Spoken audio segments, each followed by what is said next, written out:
Okay. Oh, all lined up on space in the middle. Okay. Good evening, everybody, and welcome. Welcome to the third week of our spiritual teacher, and also welcome to people joining us on Facebook. Thank you. Өнөөдөр энэ багш буйны садан гэдэг энэ хичээлийг 3 дахь удаагийнх нь хичээл орох нэ. Тэгээд энэ төрөлцөө ирсэн болон захимаар орж байгаа хүмүүсийн орой амгалан гэрьяг. Okay, so let's just start with a few minutes of meditation, centering ourselves, and then setting a motivation, positive motivation. Хичээлийнхаа өмнө богинохон бясалгал хийгээд тэгээд сэтгэлээ анхаарлаа тогтоож бариад тэрнийхээ дараа сэтгэлээ төрүүл. So just making yourself comfortable with an upright spine, is open and tall, and allow yourself to be present in your body, in the space that you're occupying. Нуруугаа цэглээд цэх шулуун тухтай суугаад тэгээд анхаарлаа өөрийнхөө бие дээр сууж байгаа, эзэлж байгаа энэ орон зайдаа авчирч тогтооё, төвлөрүүлээ.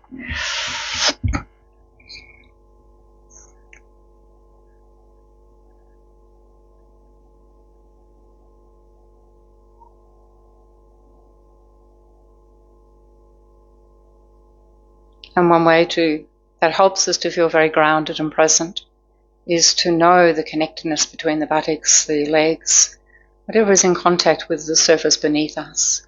Just feel here we're in contact with the earth, grounded and present. За сэтгэлийг тогтоодог барихад тустай нэг юм юу гэхээр өөрийнхөө биеийн доор суудалтайгаа газартай шороо махбодтой хүрэлцэж байгаа энэ биеийн мэдрэмжээр анхаарлаа авчирч тогтоодог тийм. Тэгэхээр нэг баттай тулгууртай сууж байгаа тэгээд тогтоод ирж байгаа тийм мэдрэмж төрнө.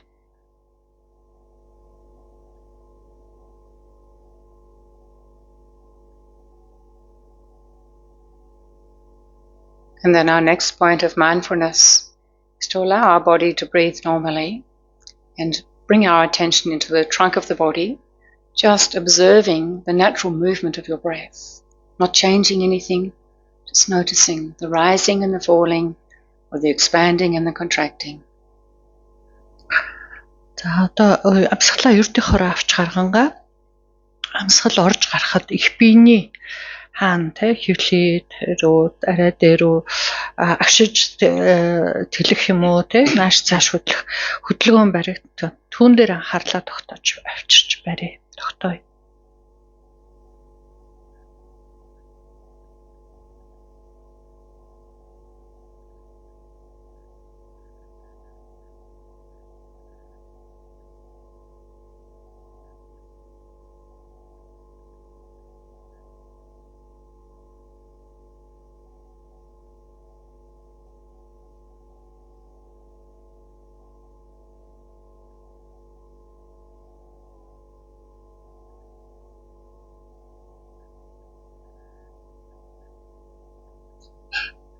And so letting everything else go, just being there with that movement, which is happening right now, not breathing in the past, we're not breathing in the future.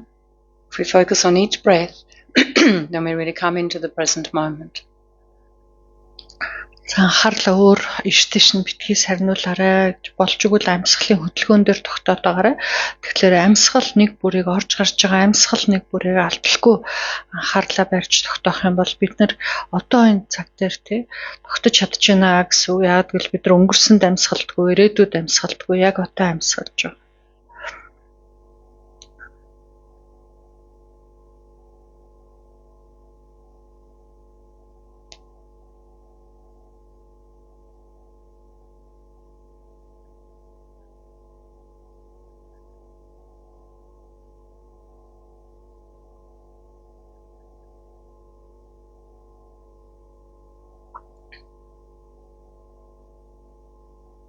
And then letting go of the focus on your natural breath. And just checking, pardon me, in your mind, your main reasons for coming here this evening or for joining on Facebook. Анхаарлаа амьсгалын хөдөлгөөн дээрээс аваад тэгээд түүний оронд яагаад өнөөдрийн энэ номыг сонсох болвоо гэдэг чиглэлийг оролцох болвоо гэдэг өөрийн санааг ажиг.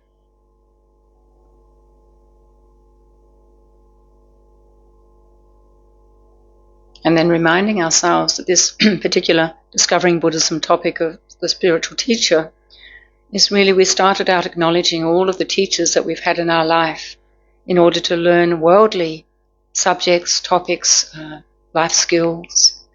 And so now as we enter the spiritual learning, whether we're curious or we're actually committed to that, then this is to recognize that it's a very much uncharted or less known field, path.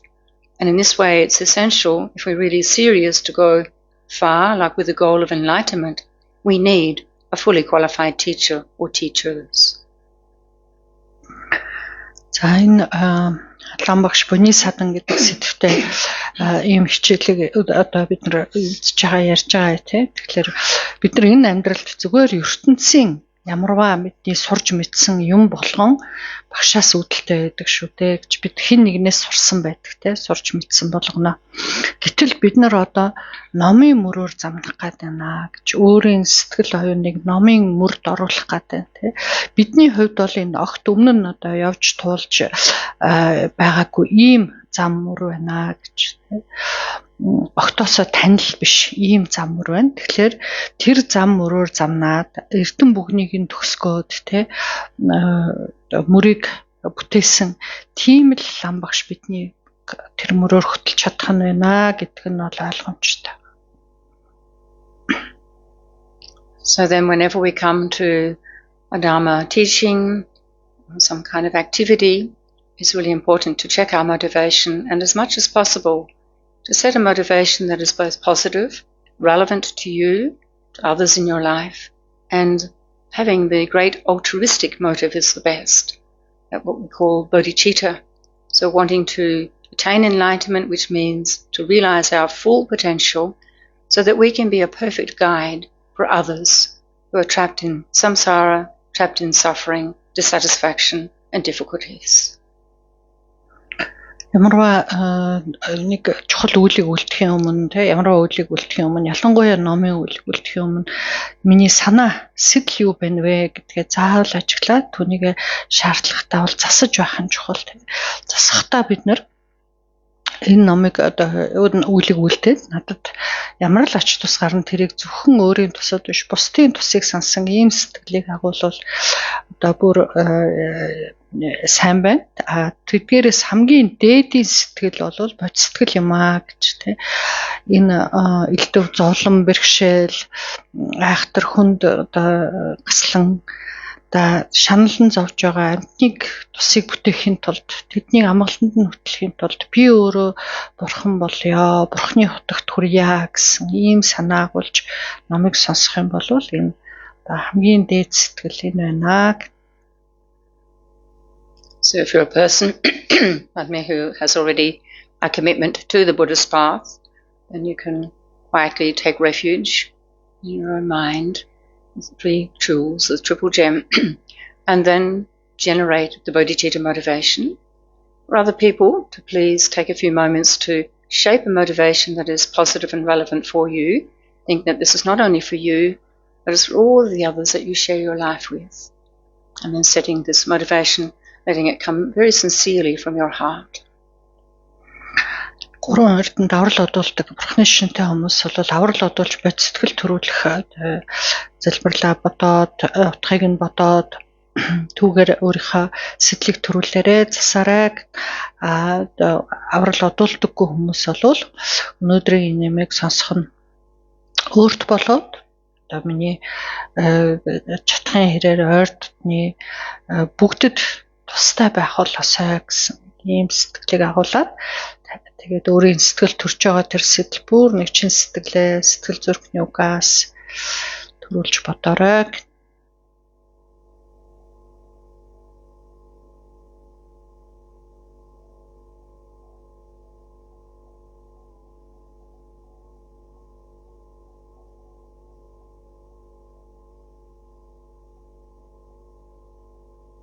So thank you. Please relax.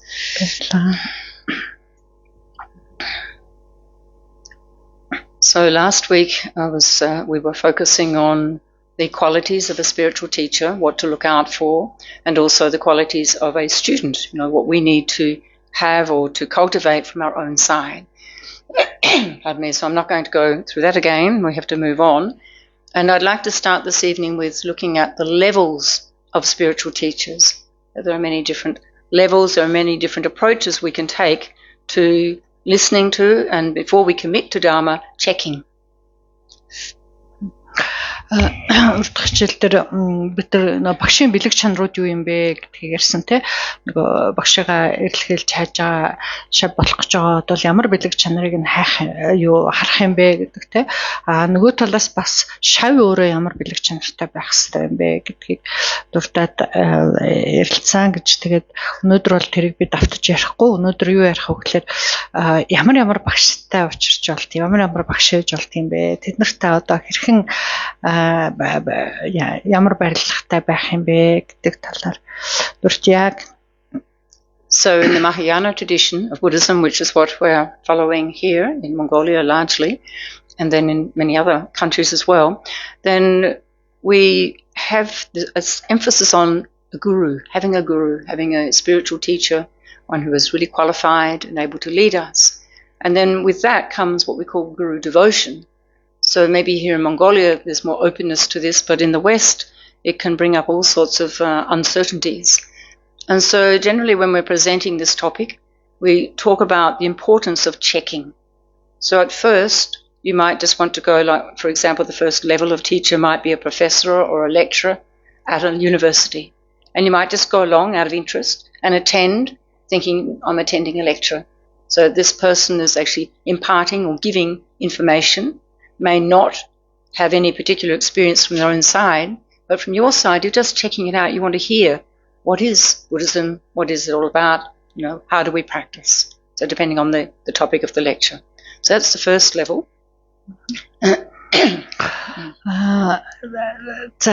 Монгол орн бол их хөлөгний шашин номтой орн шүү дээ тий. Тэгээд их хөлөгний номонд бол багш лам буйны садан гэдэг бол багш авийн барилга гэдэг бол маш чухал барилга байж байгаа гэж тий. Тэгэхээр Монгол хүмүүсийн хувьд бол лам багш гэдэг юм бараг л өөрсдийнх нь хувьд нэг тийм ойлгоход хэцүү юм монголчуудын хувьд бол биш юм аа гэж тий. Тэгээд багш гэдгийн дараа багшигаа шүтэх ёс гэдэг юм суралцдаг тий. Гэтэл өрөндийн хүмүүсийн хувьд бол энэ нэг тийм амархан ойлгочхоор ч юм уу хурдан тэр багшиг шүтэх ёсонд ороод тэрийг ойлгоод ямар сэтгэл төрөх ёстой юм сүжиг төрөх энэ төр бол нэг тийм амархан бас байдаггүй гэж. Тэгэхээр тэр багшиг шүтэх ёсонд суралцах сүжиг төрхийн тухайд хэд хэдэн одоо багш дамжиж болох юм аа гэж тий. Тэрний эхнийх нь юу ахав гэхээр зүгээр нэг тийм Бурхны шишний татаар сургаал ном гэхээсээ илүү лекц яриа хичээл зааж байгаа тийм их сургуулийн юм уу ямар нэгэн сургуулийн багш нар байж болох юм тий. Тэгэхээр тийм ярианд очиод зүгээр энэ Бурхны шишинд чи юу заагаад байт юм бэ? Гүн ухаан юу юм бэ? Сургаал ном нь юу юм бэ гэж сонирхыг гэх юм бол тийм хичээлд яваад тэр багшиг бол зүгээр мэдлэгээ хуваалцж байгаа тий. Ийм одоо багш эсвэл одоо лекц уншиж байгаа ийм хүн байна гэж харж болох ийм нэг төвшин байж болж байна тий. So then when we're talking about guru devotion, is probably not generally towards this level of professor or lecturer, just giving some kind of talk.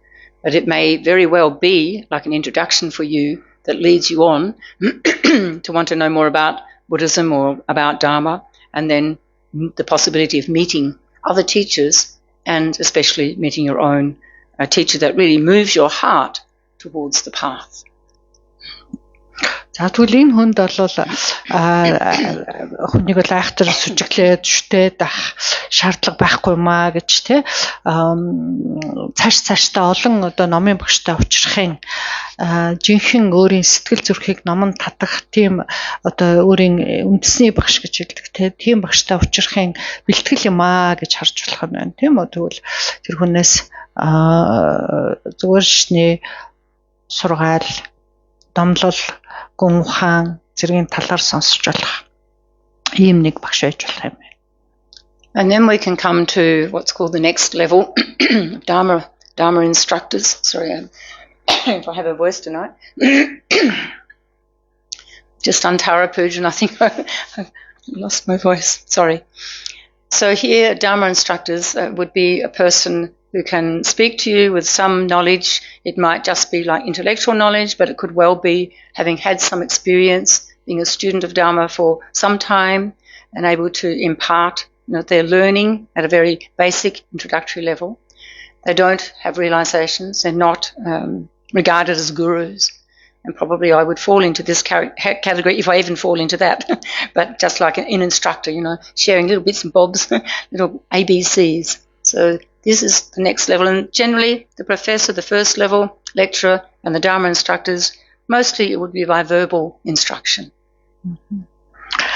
За дараагийн ямар нэгэн сургууль дээр зааж байгаа багш юунаас илүү дараагийн түвшинд юу гэхээр зөвхөн одоо бурхны шишний сургаал ном дээдийн номын талаар анхан шатны зүйлийг зааж сургаж ойлгуулж байгаа ийм одоо нэг түвшний багш байж болно гэж тэгвэл тэр хүн бол өөрийнх нь одоо сэтгэлд бол эрдэм төрөөгүй гэсэн хэдий ч мэдлэг олж авсан тэрийгээ бусдаа хуваалцъя гэсэн анхан шатны багш гэж хэлж болох.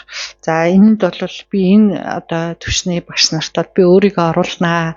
Өөрийгөө бол тийшээ оруулъя гэж За бүр тийшээ ч орохгүй ч гэж гэхдээ тэр одоо түвшний багш байх гэж би өөрийгөө боддгоо гэж тэгэхээр сэтгэлд нь одоо ямар нэгэн номын эрдэм бол төрөөгүй боловч мэдлэгтэй ахна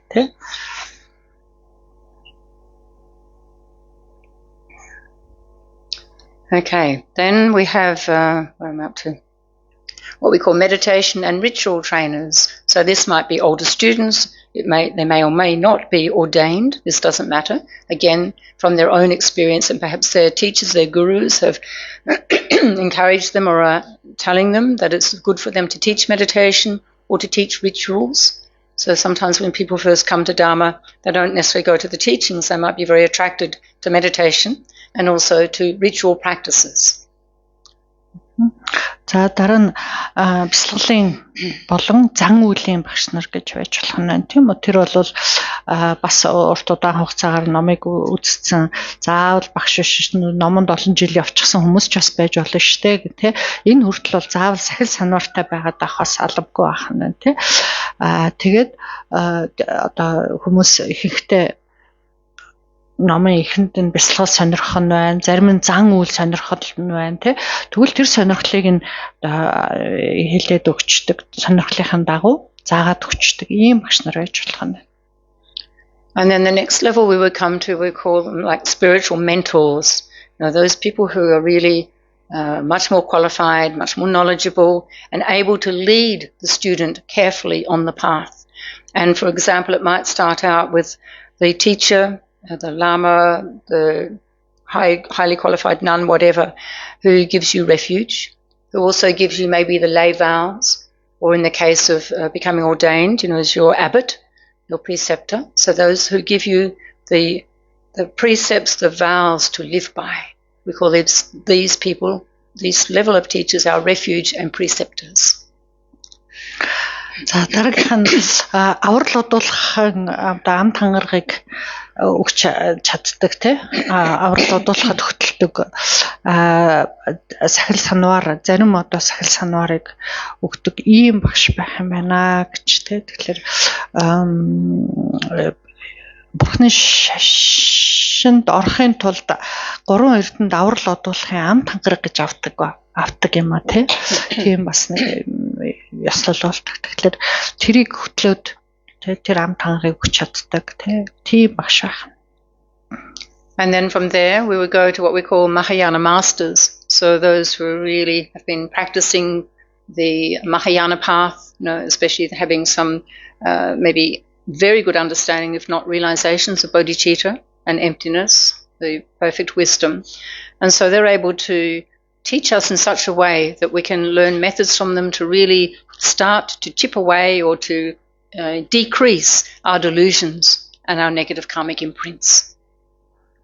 За дараагийнх нь эхлэгний багш нар байна те. Тэр хүмүүс бол бодис сэтгэл болоод хоосон чанарын талаар бол нэлээд гүн гүнзгий ойлголттой бөгөөд шавийн сэтгэл дэх нисванисыг дарахад хөтлж чаддаг ийм эрдэмтэй багш байх нь.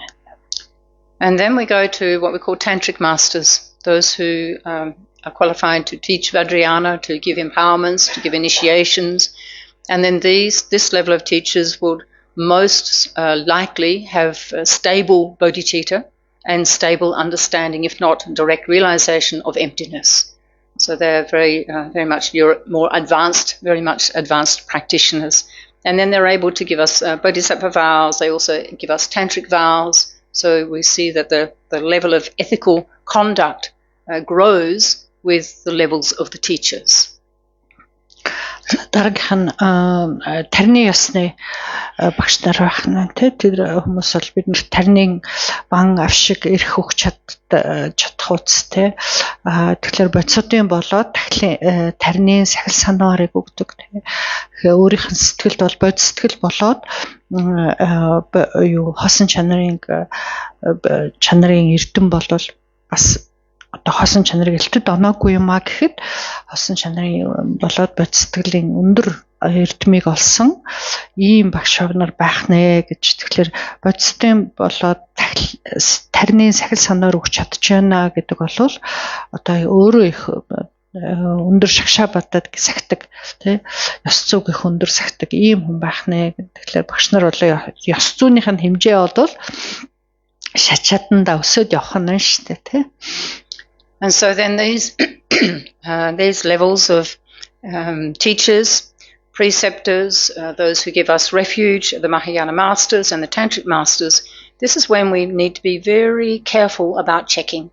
Before we take any empowerments, before we take refuge, we take any vows, because that level of commitment of taking vows, taking refuge, is actually making a direct karmic connection with that particular teacher. So you're entrusting your life for those teachers to really guide you, to help you. So you want to be sure that you've checked and you feel confident that one, they have the qualities, that two, you feel this karmic connection. And sometimes it's hard to know, so we can look at it in the ways that who moves our mind to Dharma in a very inspiring way. За тэгвэл нөгөө аврал одуулах тэр ам тангараг өгдөг тэр багшаас ихсүүлээд тест зарим сахил өгдөг. Тэгээд түүнээс дээш тэг бүр одоо тарны багш хүртлээ болвол тэр багш нартай бид нар их ойрын одоо багш шавийн барилга тогтож байгаа учраас тэдгээр багш нараа бол үнэхээр шинжих ёстой юм аа гэж тий.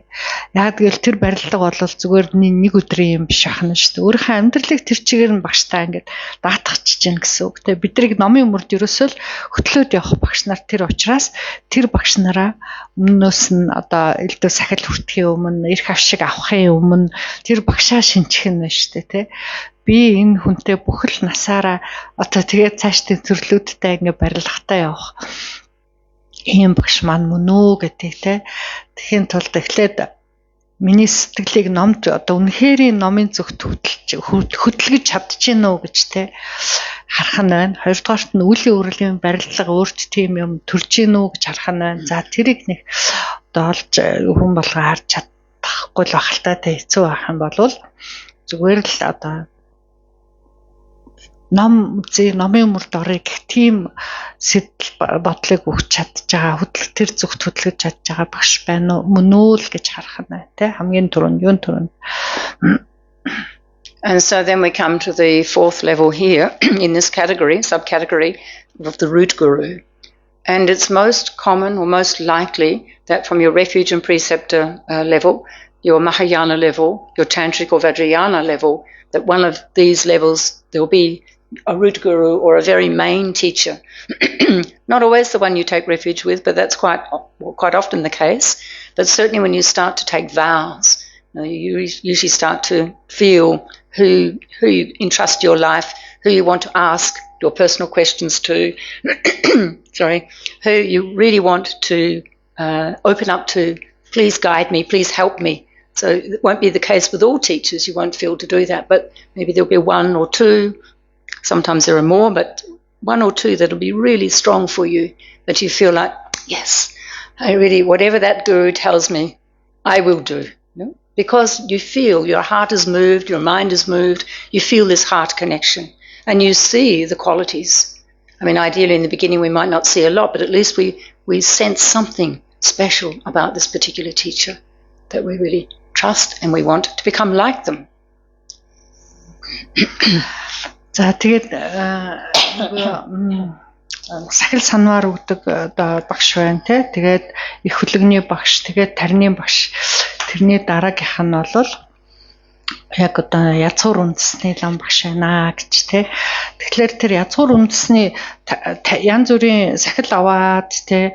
Тэгээ их хөдөлгөөний ном сонсоод тэгээд тарины ёсны сахил энэ төр аваад ирсэн бол тэр дундаас чинь тэрийг өгж байгаа багш нараас дотроос чинь нэг юм уу, хоёр юм уу хүн. Үнэхээр энэ л одоо миний энэ л хүнд би өөрийнхөө номын мөрөө даатгая те, энэ хүний юу л хэлэн тэр болгоныг би биелүүлье гэж сэтгэлд чинь үнэхээр одоо тэгж бодогдох тийм багш нэг одоо гарч ирэх баха гэж те. Тэр олон багш нартай уулзраад захид санаар аваад ван авшиг аваад хүртээд яваад байгаа бол тэр дундаас сэтгэлийн чинь бүр нэг сэтгэл зүрхий чинь үнэхээр хөдөлгөж чаддаг тийм багш таарад. Тэгээд тэр бол одоо язгуур үндэсний лам багш ахын. Тэгэхээр заавал ганцхан хүн байх албагүй те. 2 хүн байж бол 3 хүн байж бол тий. Гэхдээ л тэр хүмүүсийн хэлж өөрт чинь сургаж байгаа, зааварлаж байгаа юм болгоныг би яг тэр адилаар нь өөрөө би бүтээх юм шүү тий. Энийг би заавал дагах юм шүү, мөрдөх юм шүү гэсэн тэгж сэтгэл чинь хөдөлдөг тий. Тэгэхээр өөрийнхөө амьдралыг энэ л хүнээс би хамаг юм асууя. Миний амьдралд юу хийгэн тэрийг би дагая гэдэг тий. Нэг тийм одоо итгэл сүжиг бишрэл одоо хүндлэл юу гэдгийг тэр сайхан юм болгоны чинь татсан тийм нэг хүн одоо бол тэр таны язгуур үндэсний лам багш байна гэж. So we can see that there's quite a leap, quite a gap between the different levels of teachers. And I was just thinking then, like, of course, it's not exactly the same, but when we come through regular education in the worldly sense, we start out with kindergarten, although when I went to school, we didn't have kindergarten in the countryside, but now they do. So you're learning some, basic things in kindergarten. Then you go to primary school and you stretch, that learning a little more. You go to secondary school, maybe you go to university, you go to college, you do some kind of higher learning, or life becomes your learning, your university. So if we think back, if we check, not now, but during the week, we can probably find that there were certain teachers in those different levels of our learning who stood out that maybe we remember fondly and perhaps some not so fondly. But we'll think how when we had some kind of attraction or some kind of good relationship with the teacher liked us or we were good in their eyes, how we were able to learn, how we were able to trust that teacher more. Maybe some had this experience, maybe some didn't, but it's, just in a worldly sense we have that. So in the spiritual sense it's even more important that we feel that connection and we feel that trust. And that's not necessarily by looking at the advertisements and not, we hear Rinpoche, we hear Lama, we hear very big titles. And of course many are very, very pure practitioners, but we have to check, do we have the karma? And are they the right teacher for me? Only you can decide ultimately. Yeah, so this is the important checking part. За эргээд зүгээр бас олон одоо янзын номонд хүртэл олон багш нар байна тий. Хооронд ялгаатай тий. Гэтэл бидний зүгээр ертөнцийн амьдралын сургалтын систем хүртэл тийм байгаа зү тий. Цэцэрлэгийн багш нар байсан. Дараа нь бага ангийн, дунд ангийн, халах ангийн ингээл тий. Ихтэй сургуулийн ингээл багш нар зөндөө олон багш нарыг дамжаал бидний явсан шүү дээ тий. Тэр үе эргээд ботхолоор та нарт нэг сэтгэлд чинь тэр багш маань ямар сайхан багш байгаа вэ те надад ямар их юмыг хэлж сургаж өгөөвэ гэдэг ч юм уу те эсвэл зарим нь бүр эсэргээр онцгой таагүй дурсан жүлтэйсэн тийм багш нар бас байдаг үстэй гэж те тэгвэл өөрт чинь бусдаас илүү сайхан хандаад өөрөө тэр багштай бас ойрхон байгаад тийм нэг барилдлага дундаас таны сурж мэдсэн юм те амьдралд авч үлдсэн юм чинь илүү байдаг шүү гэж те. Тийм дурсамж биднэрт баг бүгдээрэнд нь л байдаг байлгүй те байхгүй ч болох байх л та. Тэгэхээр зүгээр ертөнцийн сургуульд сурч яхад хүртэл тийм бидний хоорондын барилдлага тийм чухал байсан биз дээ те. Гэтэл одоо өөрийнхөө бүх юмыг даатгаад оюун санаагаа хүртэл даатгаад энэ номын мөр гэрлийн мөр төвтөлж байгаа багшийн барилга гэдэг ямар чухал байх вэ гэж те. Урдын үүлийн өр. Тэгэхээр энийг шинжихийн тулд нөгөө тэр багш нь хэр нэр алдартай хүн бэ те. Бусдад хэр хүлээн зөвшөөрөгдсөн юм бэ? Энд айгүй их олон зарлал дээр гарт юм уу? Яадаг юм мундаг гэж багтагддаг юм уу? Тэрийг харахгүй нах нь шүү дээ те. Хамгийн гол нь таны өөрийн зүрх сэтгэл тэнд юу мэдэрч ийн вэ? Тэ хоорондын барилдлага байна уу? Тэр багшаар хөтлүүлээд гэгэрх тийм барилга надад байгаа юм уу гэдэг. Тэр болгоныг анзаарах нь хамгийн чухал байна шүү гэж тэ. Тэрнээс биш одоо гой гангялгаар сайхан хувцастай ч юм уу тэ. Бусдад их хүндлэгдсэн тэр бол одоо хамгийн чухал зүйл биш ах нэ. So then, just to summarize, when we're listening to a professor or a lecturer or a Dharma instructor, this is not the stage where you think, oh, this is my path and I must stick to it, I must follow these teachers or these persons. This is the time when you can be the very curious onlooker. You're just checking it out in terms of information, not necessarily anything to do with the person or their qualities so much, but what they're saying. Does it ring true with you? Does it accord with your life? But when we get to the realm of the spiritual mentor, the refuge and preceptors, the Mahayana teachers, the Vajrayana teachers, here is the level of commitment. Once we've made that step, taken any one of the commitments with any one of the levels of those teachers, then we have made a commitment. We've made a decision to actually enter the path and to follow this particular path. Especially if we've taken refuge, we've already hopefully checked out all the other paths and possibilities, but we find for us, for my mind, that the Buddhist path seems to be the one that, I can really ripen my full potentials, what appeals to my particular karmic potentials. За хамгийн ихний төвчний нөгөө нэг за ихтэй сургуулийн зүгээр бурхны шний тухай гүн хааныхын талаар ч юм уу ихтэй сургууль лекц уншиж байгаа ч юм уу энэ тэнд лекцээрээ хийж байгаа багш те тэрний дараагийн одоо номын А усыг заадаг багш ч юм уу те энэ хоёр төвчний багш бол тэ нэг айхтар одоо өөрийн багшийн барилга тогтлоо гэж сүжиг төрөөл байх. Тийм бол хүмүүс бол биш юм аа гэж тий. Тэр хүмүүс зүгээр л бидний хувьд энэ дээдийн бурхны шишнаар явах нь бол зөв юм уу буруу юм уу? Бурхны шишин юуг сургад юм бэ гэдэг зүгээр анхан шатны мэдээлэл өгж байгаа төдий маа гэж чинь тий. Тэр үед бол бид нар нөгөө өөрийнхөө явах зам мөрийг л тодорхойлох гэдэг шүү дээ тий. Би өөрийн дотор байгаа нөгөө мөн чанараа сэргийх гээд яваад байна. Тэр сэргийх зам мөр маань энэ бурхны шишин мөн үү биш үү гэдгийг л тодорхойлох гэж шалгаад яваад байгаа учраас тэр ихний хоёр багш бол за тэрнээс цаашаага нөгөө сахил аваад ан тангараг аваад яваад байгаа тэр багш нар бол тэгээд бүр их хөдөлгөний тэгээд тарины ясны багш нар болчих юм бол тэр бол бүр маш ойрын барилгатай болчлоо. Тэр багш нараа бол яхааргүй шинжих ёстой байх нь харах ёстой байх нь тэгээд тэд нартай үеийн барилгатай болчлоо гэсэн үг байх нь. Тэр үед бол одоо тэр чухал бас нэг өвбибийнхаа өмнө хүрэлээсэн тийм хариуцлагатай болоо явчихна. So then we can look at why do we need different levels of spiritual teachers? So sometimes people have such a strong karma when they meet, say, Buddhism or when they meet their particular true spiritual path.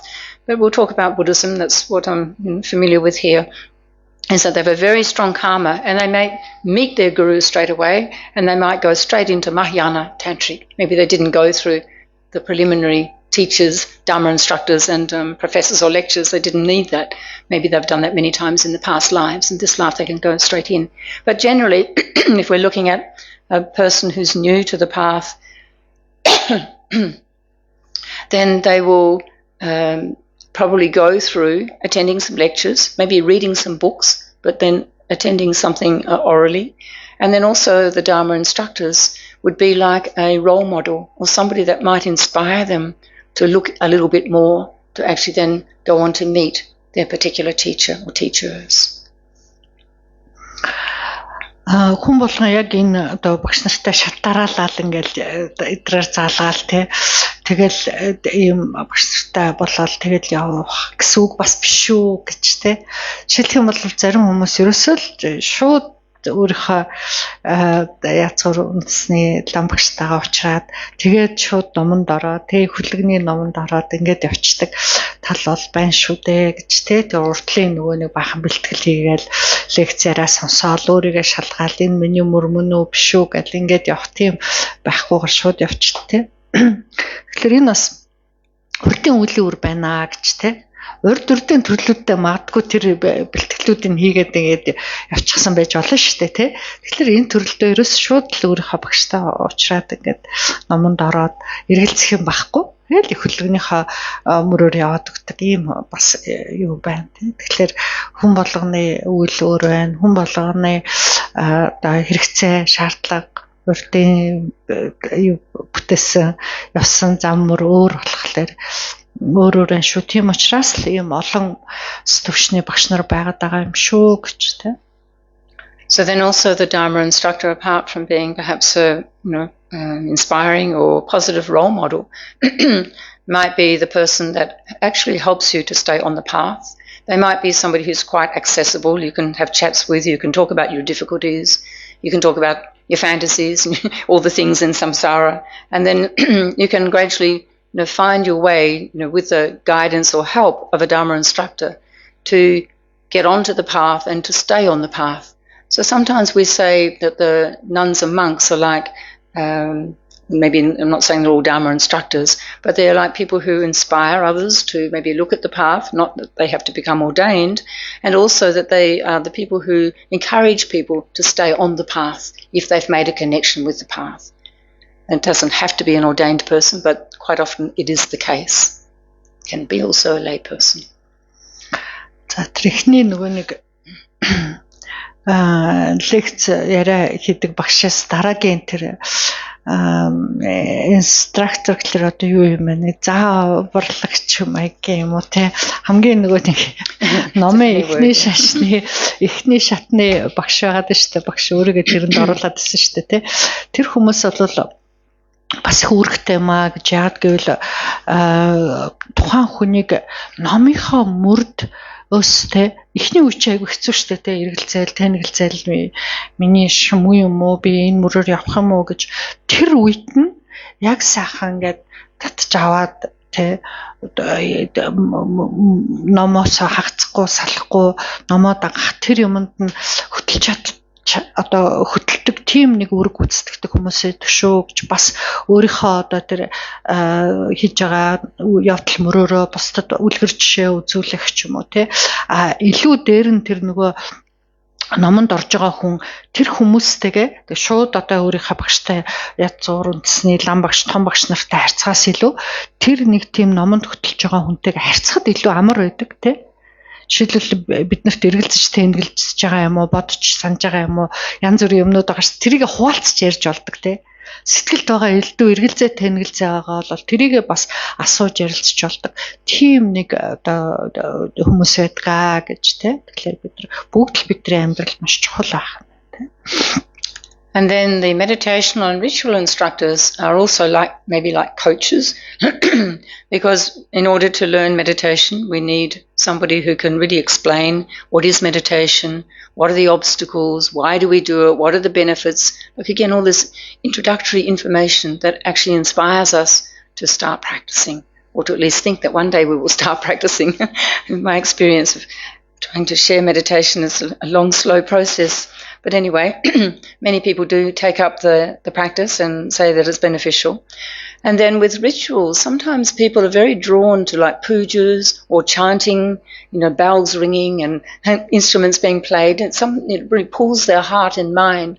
So then they have an interest to learn. So again, we need somebody who's already an instructor or a teacher of these skills, new skills. So at this level, meditation ritual instructors or introductory teachers, we're learning a lot of new sort of skills that we're particularly drawn to. We may not know a lot about the whole path, but maybe this is the way our path starts.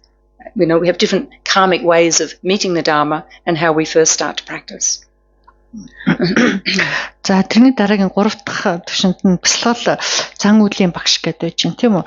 Тэр хүртэл бол бид нар нөгөө нэг түрүүний хэлжсэн хайхтар сахил санаар үртээд тэ элдв ам тангараг аваад тэгдгүү учраас нэг тийм айхтар үйлийн барилгатай бишээ гэж хэлжсэн тэ. Тэр бясалгал зан үйлийн багш бол бас л адилхан номруу л хөтлөх тий бясалгал сонирхоод номонд ордог хүн байна. Зарим нь зан үйл сонирхоотой. Жишээлбэл хурал номын уншлага элдв зэмсгийн дуу тий хонх дамрын дуу энэ төр татагддаг тийм хүмүүс байдаг шүү дээ тий.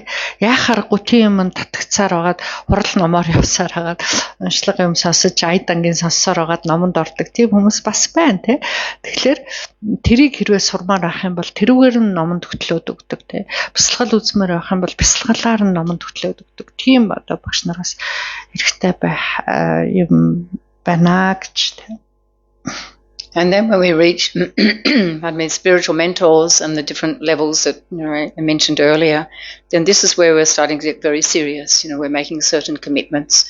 And then this is a very powerful and important relationship, one that we've checked carefully when we enter into it. And the purpose of this level of teacher is not only to impart knowledge, but also to give us blessings, to help us to understand the Dharma and to be able to put it into practice. And then to be able to really focus on how to purify. What does it mean to purify and how can we do that? Purification is about removing all the negativities from our mind, really eliminating the delusions, which are the source of all of our suffering. So this level of teacher just really can carry us on the path or lead us on the path, not carry us, maybe lead us. And then also how to gain or create merit. So this is like credit in your bank, in your bank account. You want it to be in the black. You don't want it to be in the red. So we have to have a lot of merit, a lot of buoyant, a lot of virtuous imprints in our mind stream in order to be successful in our study and our realizations especially. So without the buoyant, we can do lots of purification, but without the merit, things don't change much, things don't happen. So we need the combination like the two wings of a bird in order to fly to enlightenment. За энэ дараа яг жинхэнэ номын багш нар эхлэх нэ гэж тий. Эндээс эхлээд бол яг үлийн барилга тогтоод ирэх нь тий. Нөгөө сүжиг бишрэл энэ төр бол байх хэрэгтэй болоод ирэх нь тий. Тэр номын багш бол бидрийг одоо ажилтад өгч чаддаг тий. Номонд хөтлөж, номын мөрд хөтлөж чаддаг.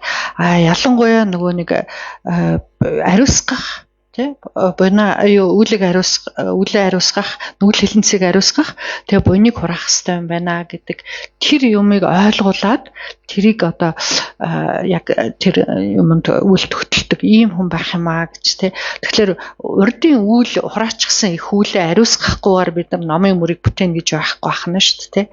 Сэтгэл дотор асар их нисванаас асар их үйл байгаа бол номыг үзээд номын мөрд бид нар урагшилж чадахгүй шүү дээ тий. Тэгэхээр тэр ариусгах үүлэнд хөтлж чаддаг. Нөгөө тал дээр буян байхгүй бол бид нар бас номын мөрд одоо урагшилж чадахгүй нэ. Тэр буйныг хураахт нь хөтлж чаддаг ийм багш байх нь тий. Тэгэхээр ариусгах хураах хоёр ч юм бол бас одоо номын мөрийн асар хоёр чухал юм аа гэдэг тэр мэдлэгийг ойлголтыг ухаарлыг биднэрт суулгаж чаддаг, түүнд хөтэлдэг тий ийм багш болоод ирэх нь дараагийн номын багш бол би яг тэр ментор энтер гэдэг нь монголоор бас яг орчуулж чадахгүй байна уучлаарай. Бүгдээр багш бид нар чинь бүгдийн л багш гэдэг шүү дээ тий. mentor. I don't know. I'm Mentor, sorry, I don't know. Yeah, I mean, it's I can't like a really qualified guide. Somebody, we ask for a mentor, somebody who has greater knowledge, who has greater realizations, who can really guide us accurately. So a mentor is often a person. For us, everybody's багш. Багш тий. Тийм үстэй бид нар бүгдээрээ багш. Гэхдээ тэр олон төвчний багш бүгд өөрөө үүрэгтэй юм байна л гэдгийг ойлгоорой, тийм. Бүгд өөрийнхөө үүргийг гүйцэтгэж явт юм байна шүү дээ, тийм ээ. So that makes it easy. Maybe we can say introductory baksh, medium baksh, and high level baksh. How does that go? Maybe I could have said that much quicker. Sorry, Roland. Should have talked to you before. Have I confused you, or is it clear? Ямар багш байж болохын учирч болохын ямар үүрэгтэй юм бидний амьдралд гэдэг нь ойлгогдож байна уу? Тэ? Clean, clear, as Lama Yeshe would say. Clean, clear, dear. Are we communicating? Маш тав тодорхой байна уу? Эсвэл бүр төөрөлтөд яваад байна уу? Яаж? And then Lama Yeshe comes to me, check up, dear, check up, dear, check up. We heard this word so often. Check up on your teachers. Тэгээд Lama is asking to check up your mind or Lama. Oh, check up your mind, yes, definitely. And then also check your teachers, check up. But yeah, check up in relation to the mind. Don't just believe what I'm saying, Lama would say. You say wonderful things and you say, don't believe it. You have to check up. You have to find out. Yeah, so. Гэхдээ төвдөн Исламтны айлдвараар бол бидний энд багш юу ч хэлжсэн гэсэн өөрөө тэрийг үнэн худлаа юу гэж яг ямар юм бэ гэж шалгахгүйгээр битгий итгээрээ гэдэг шүү дээ, тэ.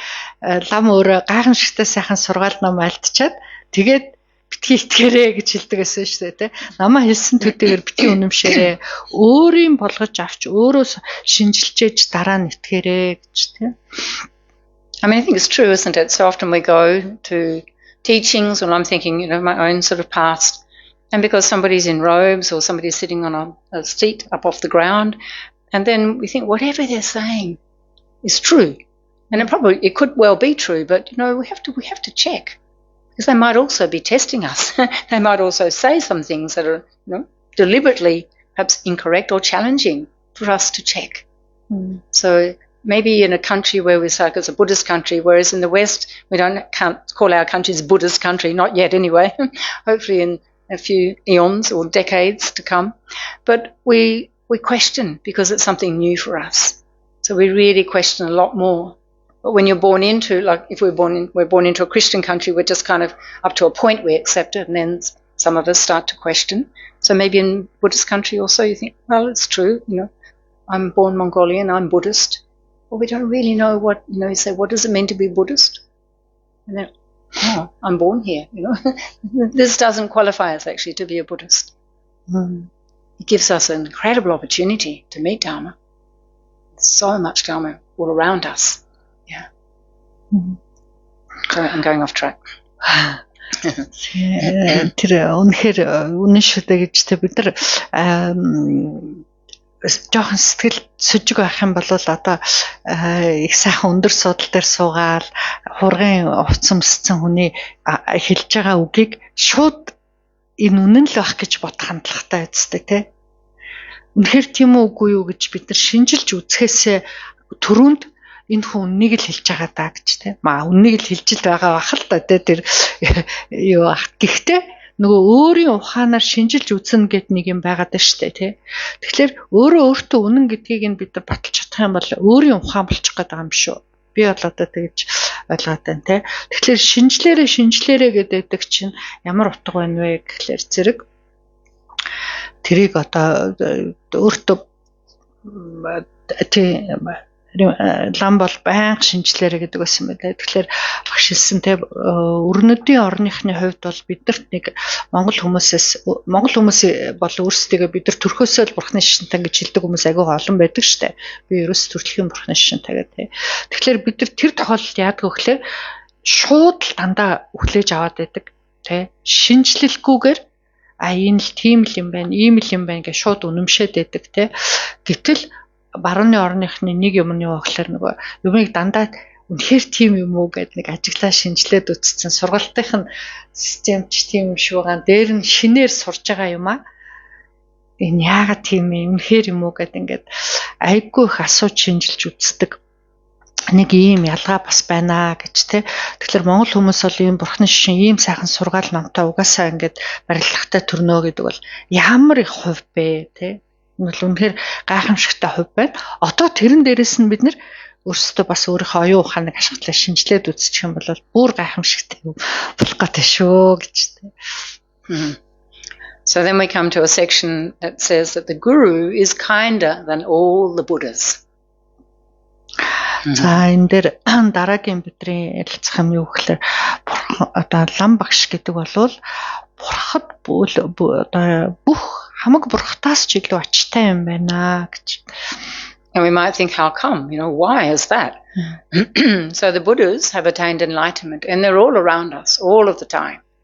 And sometimes Rinpoche would say, people would come to me and say, I'm so lonely, I'm so sad, I'm so depressed. Rinpoche says, why? You're surrounded by all the Buddhas and Bodhisattvas.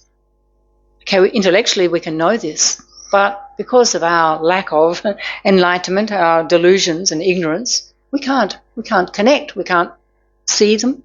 We can think, okay, yes, they're there, but can we really be sure? Because of our delusions, we're not sure. Yeah? Or we can't communicate. We can't sit down and have a chat with the Buddha and say, look, hey, I'm having a bad day today. What can I do? What sort of meditation should I do? Do I do Lojong? Do I go to Lamrim? Do I go to Tantra? What do I do? We can't do this. Who can we do it with? We can do it with our gurus. Not the very famous ones because they have thousands of students and it's hard to get to see them. But, we have access to many different levels of teachers and maybe we can get certain help. We can talk about our everyday problems and get some general guidance, which is what we need at our level. За тэгэд мэдээж асуулт гарах хэрэгтэй. Яагаад багш маань хамаг бурхтаас илүү ачтай юм бэ гэж тий. Тэгэхээр Жапоны мөчдөр олон одоо хүмүүс шавнар нэрэл олон хүмүүс ирээл те би их ганцаардж байна сэтгэл санаагаар унж байна готорч гунж байна гэдэг ирэхэд Жапоны мөчи яагаад ганцаардна гэж бүхий л бурхад бодсон туанаар бидний эргэн тойронд байж байгаа штэ те ганцаардах тийм одоо юу нөхцөл бидэрт угаасаа байхгүй мэн л. Тэгэд бүгд бидрийг тойрон үрэлдээд эргэн тойрон үргэлж байждаг. Харамсалтай нь бид нар энийг нэг мэдлэгийн хэмжээнд ухаарч болох юм л да. Тийм байж болох юм биш үү гэх бодсоор шинжилсээр байтал тийм байж болох юм байна гэдэг тийм дүгэлтэнд бид нар хүрч болох юм те. Гэтэл яг өөртөө бурхад бодцооноор эргэн тойрон ингээ байжлаач гэсэн бид нар ярилцж чадахгүй мэн л да. Бид нар өөрсдөө гэгэрэг учраас бидний сэтгэлд маш их хэр буртаг нүгэл хэлнэсэн сванс байгаа учраас бид нар харч чадахгүй юм ба шүү дээ. Энэ махан цуснуудаарээ бол тэр бурхад бодцооноор хажууд байхад бид нар харж харьцаж чадахгүй юм байна. Тэгэхээр өнөөдөр одоо надад айгүй хэцүү өдөр байна тий. Би одоо энэ хэцүү өдрийг засахын тулд ямар бясалгал хийх вэ? Оюунаас судлах уу, бясалгах уу, ламирм бясалгах уу, тарны ёсны ямар нэгэн бясалгал хийх үү гэд бурхнаас бид нар асууж ярьж чадахгүй юм ба шүү дээ. Тэр хэцүү өдрийг би яаж засах вэ өнөөдрийг гэж. Тэгэд хинтээ ярьж чадахгүй бол багштайгаа ярьж чадах юм байл тий. За хит одоо өндөртэй 7 шавтай хэдэн 100 мянган шавтай багштай бол уулзаж очиад тэр зэрэг юм ярихад хэцүү баг. Гэтэл саний дурдсан нөгөө олон түвшний багш нараас тий өөрийнхөө очиж уулзах чадхууц багштайгаа уулзаад хэцүү байгаа энэ сэтгэлийг багшаа би ямар номоор засах вэ гэд ярьж болох юм шүү дээ. Тэгэхээр тэр уулзах чадахгүй байгаа бурхнаас илүү ачтай нь хажууд байгаа багш мөн гэж таарах нэ гэж тий. So then another reason we can't communicate or see the Buddhas is that they don't have a body like us. They have what's called the Dharmakaya. So this is the completely pure mind. The mind of an enlightened being. There's no obscurations at all. And then their bodies own the nature of light. So they're guiding us and they're sending light and blessings to us. But we're so thick, speaking of myself, kind of, sometimes we might have a little flash and think, oh, maybe Tara, did something nice today, look what happened.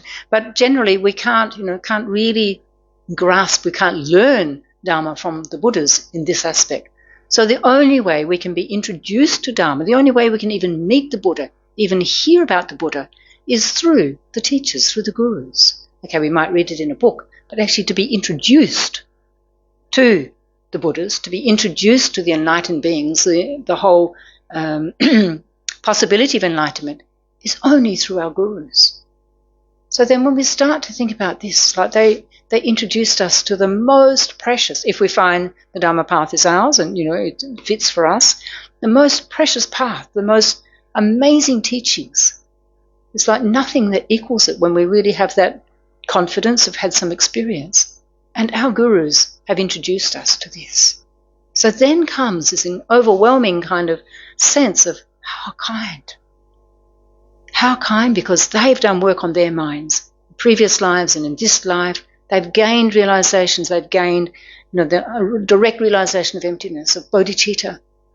They did this all through their own hard work, and now they're in the same kind of bodies as us, but their minds are not like our mind, not confused, not all mixed up. They are the ones who can really lead us and guide us. Unbelievably kind.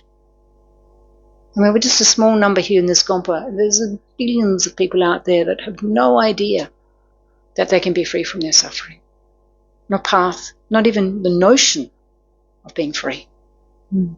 Incredible.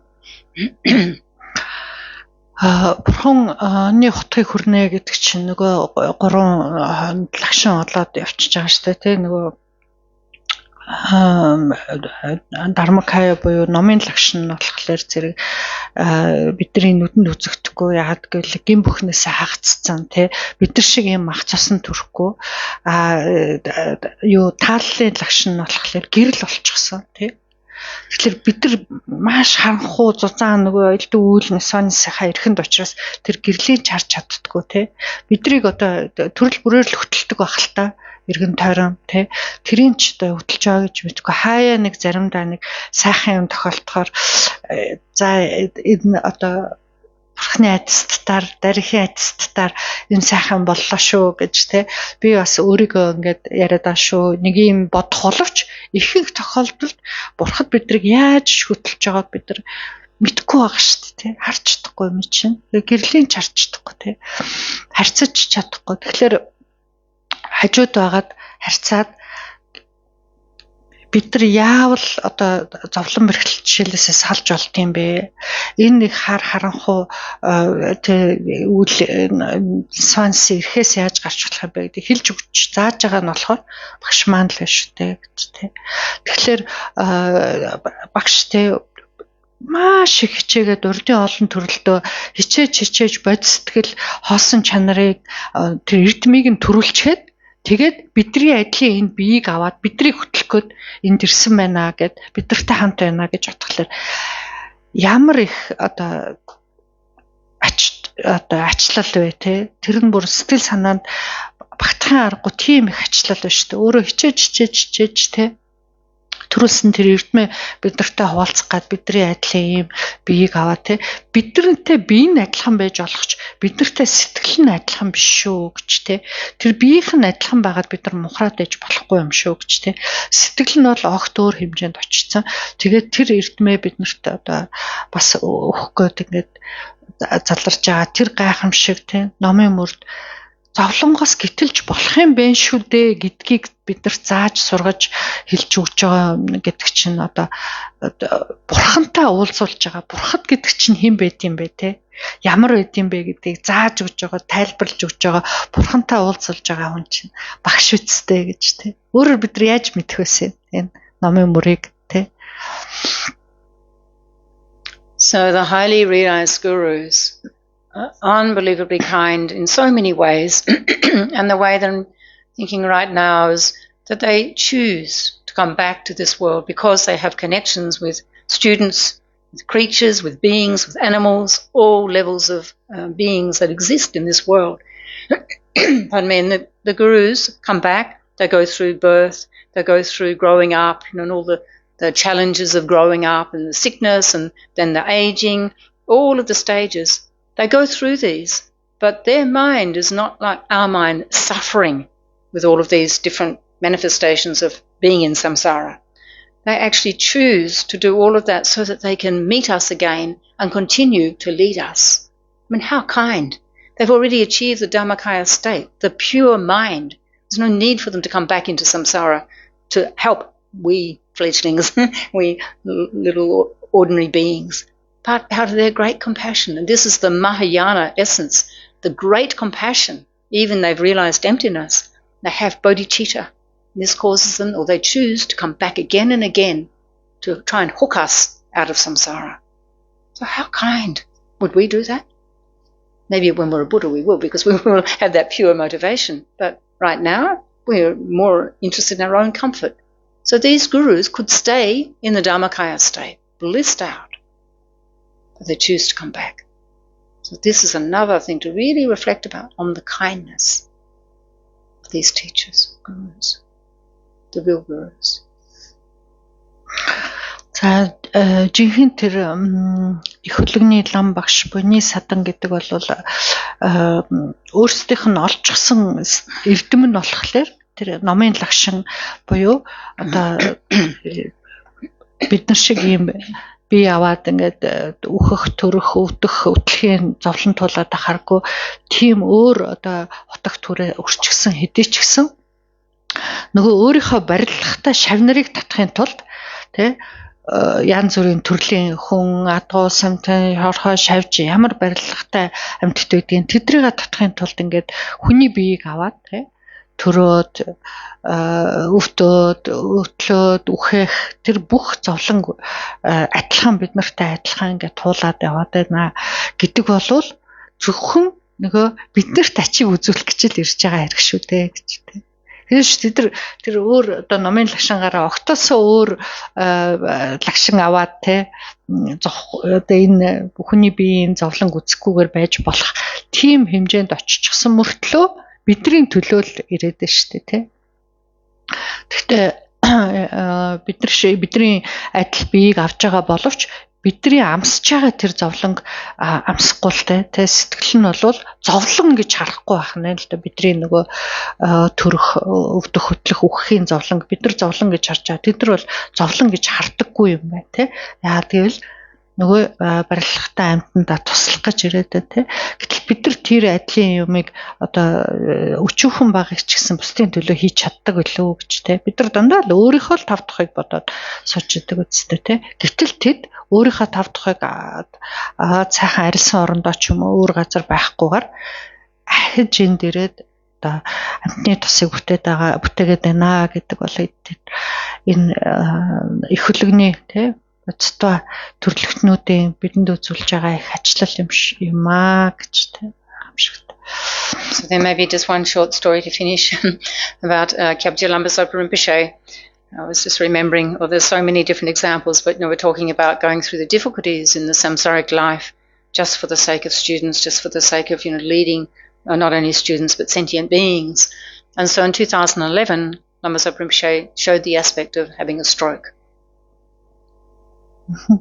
За багш нарын одоо лам багш нар ирж энд мэдлээ тавиад бидний адилын биеийн баян махбодын зовлон үзүүлэх тэр ёсыг үзүүлдэг нэг жишээг дурдъя гэж бодлоо гэх тэ 2011 онд Цопорын бүчи ламтан тийм цус харвах тэ цус харуун гэдэг тэ харвах ёсыг үзүүлсэн тэ түгээр өвдсөн ба. And so Rinpoche was not only showing us the sickness aspect, but also showing us that no matter what important things you might be doing or in the middle of or have plans, impermanence can strike at any moment. So at this time, Rinpoche manifested the stroke. Rinpoche was actually giving a Yamantaka initiation, which is the highest yoga tantric initiation to overcome anger and delusions. And then Rinpoche just said, I feel a little bit strange. So then I took Rinpoche off the throne, took him to hospital, and he'd had a stroke. So right in the middle of an initiation, which is like amazing. Like it was just, I don't know anybody where this has happened to before. But anyway, in this case, and then Rinpoche went to the hospital, and Rinpoche had no thought of himself. Most said, I've had a stroke, what's happened? I can't use my leg and my arm. And I remember, I think it was the right side, yeah? Rinpoche's speech all went strange, and that's how some of the students started to think, what's Rinpoche doing? Maybe he's talking like Yamantaka, it was not clear. And then when Rinpoche went to the hospital, he was just concerned about all the patients in the hospital. So it was in Bendigo, in the countryside in Victoria. And he was so concerned about the nurses and the doctors. No thought about himself and what he had just experienced and was going to experience, incredible time to rehabilitate from a stroke. Тэгээд тэр 11 онд багш тэр ясыг үзүүлэхдээ Австралийн Bendigo гэдэг жижиг хотод Ямандгийн ван өгчсэн те ханцшгүй дээр таны ясны ван бидний уур гэдэг айхтар элдв нисвансыг дарах тийм Ямандаг бурхны эрх авшгийг өгч явахдаа гинт үг хэлэн жоохон өөрчлөгдөөд тэгээд тэр вангийнхаа дундуур нэг л биш байна гэх тэгэл шавнар сандраал бүгдээрээ эмнэлэгт авчиад үзүүлсэн чинь цус харвсан байна гэж эмчнэр хэлсэн те. Тэгэхээр ямар ч хэсэг ийг л хүнийхээс их өөр байгаа зү те. Тэгээд эмнэлэгт очиод багшийн баруун тал нь татах ясыг үзүүлсэн санагдчихээн. Тэгээд одоо ийг л энгийн хүн бол яана би цус харвсаад одоо ингээд өрөөл татан хай саажилттай болох нь яах нь гэд бид нар бол санаа зовоод одоо сүд болно эцтэй тий. Тэгэхэд багш өөрийнхөө төлөө өөрийнхөө биений төлөө санаа зовж байгаа ганц ч тийм шинж төвдөг үзүүлээгүй тий. Тэнд байгаа өөрөөсөө бусад бүх хүн сувилагч өвчтөн эмч тий. Тэр хүмүүст өөрөөсөө илүү одоо санаа тавьж байгаа, анхаарал тавьж байгаа тийм яах аргагүй тийм сургаал бидэрт өгчсэн гэж тэгээд бас нэг сургаал нь бол энэ мөнх ус гэдэг юм бол хизээч ирж болох юм биш үү тий. Бид нар хичнээн чухал юм хийж ийн гэж бодож итэл тий амьдралд юу чухал байна гэд өөр бусад бүх юмыг өмнө нь өглөөс өмнө тавьсан байж итэл мөнх усаас өмнө тавьсан байж итэл тэр мөнх ус гинт ингээд ирэх юм байна шүү гэдэг тийм сургаалыг бас бид нарт үзүүлсэн юм гэж. So Rinpoche went on over the years to make an incredible recovery. At first it was quite difficult to understand Rinpoche's speech, but in the latter years, we could understand Rinpoche quite easily, quite clearly. And then Rinpoche would do full-length prostrations, which with one side of the body that doesn't work very well. Incredible. No matter how difficult it was, Rinpoche would do everything. And it turned out like in the last few years, Rinpoche needed at least one, if not two, people to help him to walk. Never thought about himself. He did all of this just to teach us so many things. We all learn different lessons from just observing Rinpoche and knowing his incredible kindness and not a thought of self-cherishing, showing us what is possible. Yeah. Тэгээд яг бас нэг жил гаруй болсон л доо бүр баг зэрэг би энэ сайжрахын тухайтай тий. Тэгээ баг хэл яриа нь тодорхой болоод ихэнх үедээ бол хэл яриаг багшийн хэлж байгаа альдж байгааг ойлгоход хэцүү байдаг байсан. Тэгээд баг гайгүй олсоор зөндөө олон эмчилгээ мэдээж тийм болж байгаа шүү дээ тий. Тэгээд тийм хэцүү нэг тал нь одоо тэр саажин гэдэг баха те цус арвсны дараа тийм болчоод ахад юм уу чи дандаа сунаж мөрөгдөг гэсэн. Сунаж мөрөгхөө бол ерөөсө болоогүй штэ. Тийм хэцүү бахад те. Тэгээд сүүл рүүгээ бол ер нь дандаа өөрийнх нь туслахууд хоёр талд нь те нэг юм уу хоёр талд нь заавал хүн төшиж явдаг.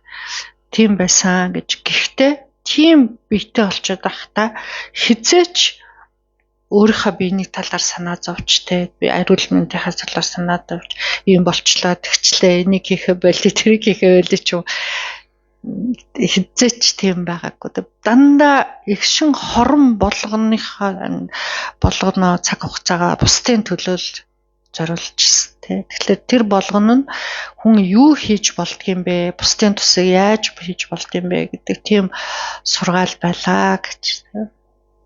And then Lama Yeshe, our founder, he also incredible Lama passed 1984. He was 49 years old. And then about 10 years prior to that, all the doctors were saying to Lama Yeshe, slow down. You can't keep traveling like this. You can't keep teaching like this. Your heart is so enlarged. So this is very interesting in two ways. I mean, Lama Yeshe's heart was physically so big, but spiritually immeasurable. He had the biggest heart.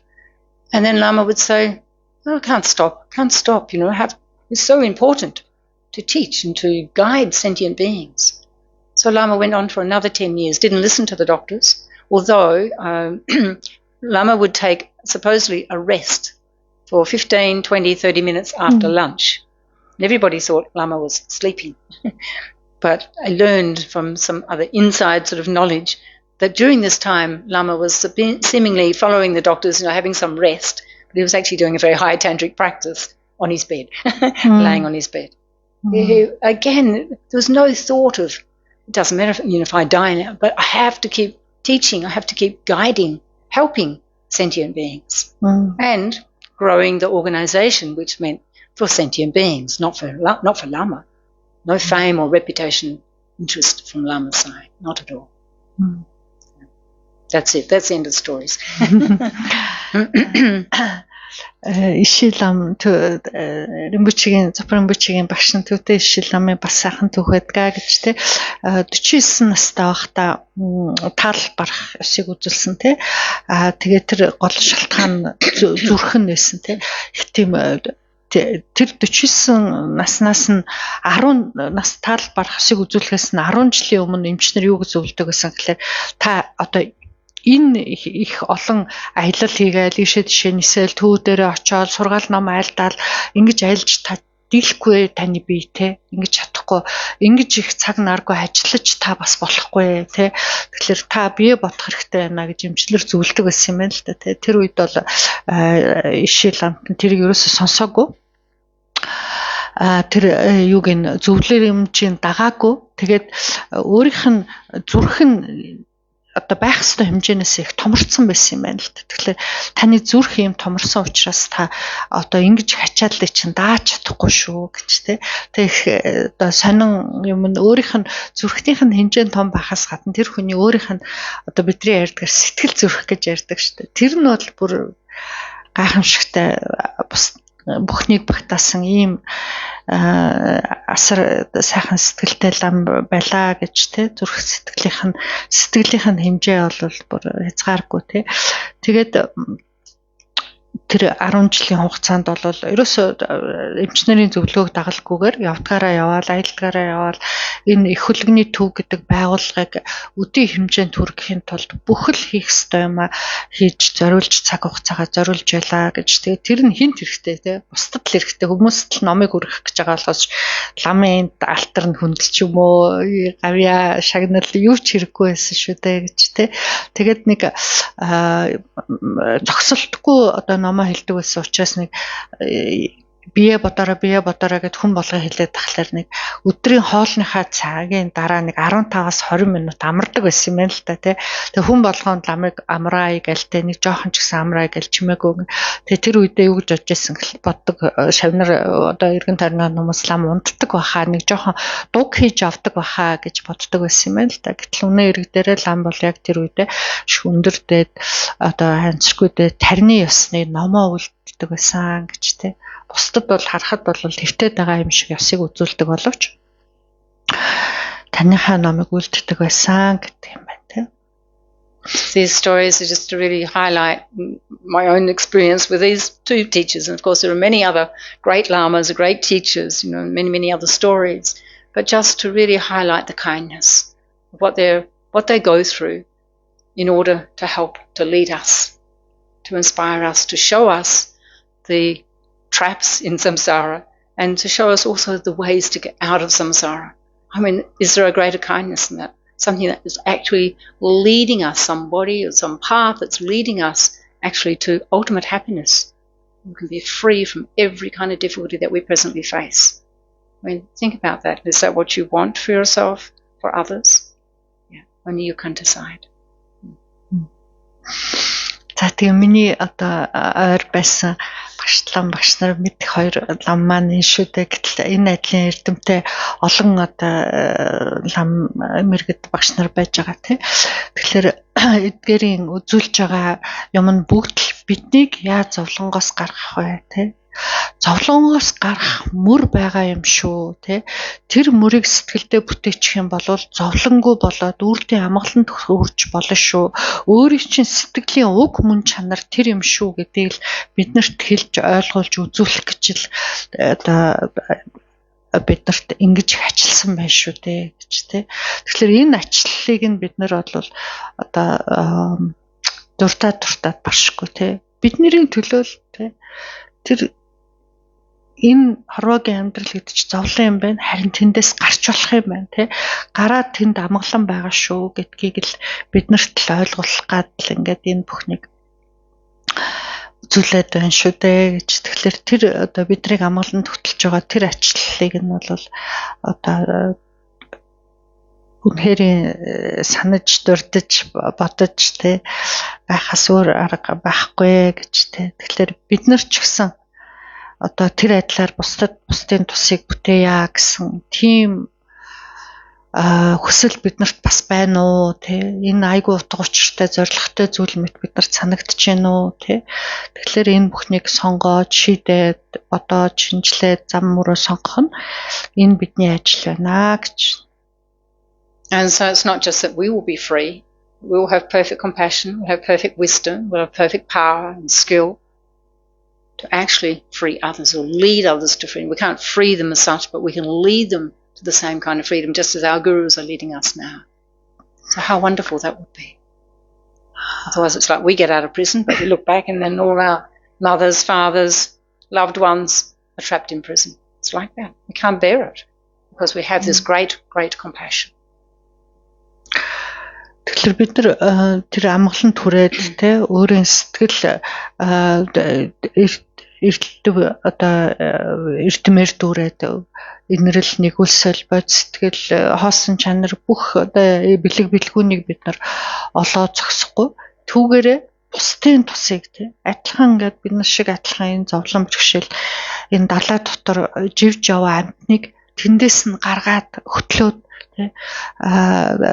туслаад тэр одоо аргыг зааж өгөөд тэгээд тэр далаагаас зовлонгийн далаагаас гэтлээд амгалан төрөх тэр аргыг нь зааж өгөх тийм боломж биднэрт байна шүү дээ гэж тий.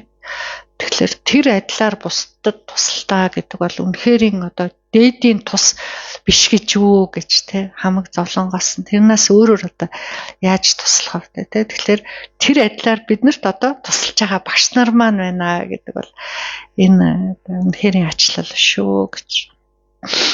Okay, so on that note, we'll maybe finish now. We'll do a dedication. So. Ингээд хичээл өндөрлөөд зориулгаа.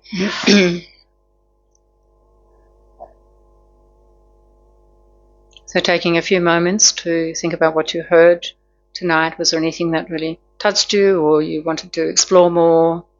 Just a few moments to think. Ингээд дор бүрнээ өнөөдрийн хичээлийг сонсоод өөрт сэтгэлд ямар нэгэн сэтгэл зүрхэнд хүрсэн тий үлдсэн юм юу байна тэрийг нэг өөртөө дүгнээ даваад үлдээ.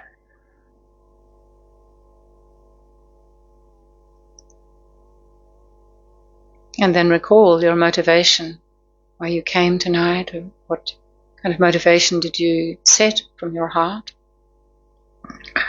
Хичээлийнхаа өмнө бүгдээрээ дор бүрнээ өөрийн сэтгэлийг ачаад сэтлээ зассан тэр сэтгэлтэй нь юу байваа гэдгийг эргээд саная. And then a very important step at the conclusion of our activities after having a good motivation is to dedicate. So we now dedicate the positive imprints, any learning, any benefits, also any difficulties we might have experienced, all in the form of energy. We dedicate this to the fulfillment of our motivation, that we've made our evening worthwhile. Ингээд өнөөдөр энд зорж ирсэн, цаг заваа гаргасан, хичээж хамдаад сонссон, ном сонсоод өөртөө ямар сэтгэл ухаарал төрсөн тий. Тэгээ эхэндээ буйны сэтэл төрүүлсэн учраас буйны үр хөрөнгийг хураасан байж таараа. Тэгээд энэ бүхний үр дагавар таны энд ирсэн, зорж ирсэн хэрэг болгон бүтэх болтугай гэж зориулъя. And if you have interest to explore this topic further, or to reflect upon it, to meditate upon it, we come to know for yourself the importance, the great kindness of gurus, of the spiritual teachers, all the different levels, and dedicate that you may be able to have all the conditions to come to a correct realization of this topic. Тэгээд энэ лам багшийн ачлал тэдгэрийг хэрхэн зөв-зөвтэй шүтэх юм бэ ясан гэдгийг сэтгэлдээ өөрөө судлаа, уншаа, мэдъя, суралцъя, тунгааж бодъё, эргцүүлж шинжилж үзье. Тэгээд дадуулъя тийм бясалгая гэсэн ийм санаа бодол байгаа болвол тэр бүхэнд тань таатай, зохистой нөхцөл болон бүрэлдэх болтугай. Тэгээд энэ багшийг шүтэх ясны эрдэм сэтгэлд баттай төрөх болтугай гэж зориулъя. And then we can also dedicate for the long and stable life of His Holiness the Dalai Lama to all other precious gurus that we've met or we know about, and may their holy wishes be quickly and perfectly actualized, because it's only to bring benefit to sentient beings. Бидний хураасан сайн буян бүхний шимээр дээрхийн гигантэн Далай Лама болон бусад бүхий л эхэстэй лам багш нарын үлмий бат оршоод амтны тусад тавьсан эрүүл болгон нүтэр түргнээ биелэх болтугай. And we can dedicate for the accurate reincarnation of Kyabdjol Lama Zopa Rinpoche to be found in the right time, and that Rinpoche will have all of the conducive, supportive conditions to grow up well, to be able to continue fulfilling his vast visions to benefit this world, to benefit all of the sentient beings and all of the realms. Бидний сайн буян бүхний шимээр Запорын бүчил амтны эндүр үгүүдэр нүтэр түргнээ тодроод тэгээд амтны тусыг бүтэх их үйлсэд нь хэрэгтэй, зохистой, шаардлагатай бүхэн нүтэр түргэн бүрэлдэх болтугай. Тэр нөхцөл бүхэн үргэлжид бүрэлдэх болтугай гэж зориулъя.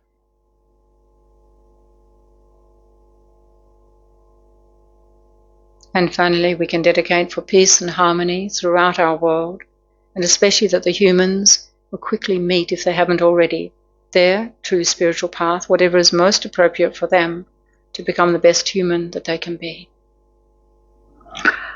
Бидний энэ сайн буйны шимээр энэ дэлхийн ертөнцийн амьтан бүхэн амар амгалантай, эртээ найртай, аз жаргалтай оршихолтгой, ялангуяа хүмүүс нь өөрийн сайн сайхан зөв бусдад тустай, зоригтой сайн хүн байхын тухайтад өөртөө нь сайнаар нөлөөлөх зөв сайн багштай үргэлжид учрах болтугай гэж зориулъя.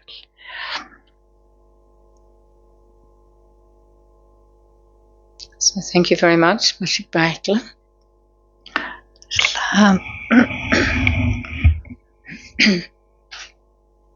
And just to mention, we have one more week, next Monday, and then we will look at the advantages of proper Guru devotion, the disadvantages of not devoting properly, and how we can devote in ways of thought towards our Gurus, our teachers, and also by ways of action. So there's quite a lot to cover. I will just do like sort of brief, but at least cover each of those areas which are important in this topic. За энэ бидний үзэж байгаа ном маань эх 7 хоногт нэг удаагийн хичээл ороод тэгээд өндөрлөх юм аа гэж дараагийн хичээл дээр багшиг шүтсний тус эрдэм нь юу гардгийг, эс шүтсний гэм нь юу байдгийг, тэгээд багшиг санаагаараа болон үйл ажиллагаараа хэрхэн шүтэлдэг юм бэ гэдэг эдгээр зүйлсийг арина нэлээд ярих юм их байгаа. Гэхдээ би товчхон дуртаад өнгөрөх байхаа. So thank you very much for coming. I hope that it's given you some food for thought, something to check up on. Thank you. Bye. За хүрэлцэн ирсэн баярлалаа. Тэгээд бодож үзэх, шалгаж шинжлэх зөндөө зүйлтэй болсон байхаа гэж найдаж байна. And thank you, Hulam.